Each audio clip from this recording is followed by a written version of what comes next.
عليكم. معكم أستاذة ليلى طاهر محمد، رئيسة الفريق النساء البحرين الحدث، وأنا إحدى منتسبات المؤسسة الخيرية الملكية للأعمال الإنسانية. أشرفنا بمساعدة المؤسسة الخيرية الملكية على فعالية كشت صيد.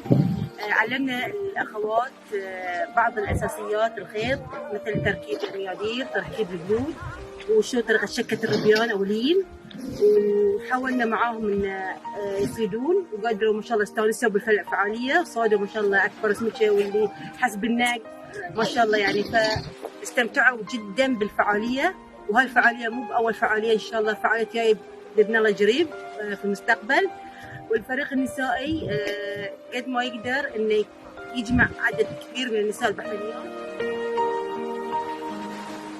الفريق النسائي يعني تقريبا صار له أكثر من 5 أو 6 سنين متكون، وإحنا تقريبا 48 عضوة في الفريق.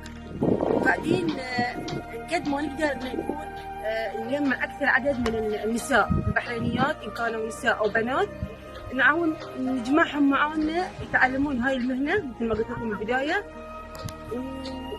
ويعني شيء طيب إن الخيرية الملكية أعطتنا الفرصة إن نشارك ونكون معاهم في هالفعالية. الفعالية مثل ما شفتوا جدا جدا ممتعة، وإن شاء الله الكل استانس. كان في جوائز حق المشاركات اللي أكبر السمكة والعدد الكبير من السمك اللي صادوا، وايد صراحة وناسة.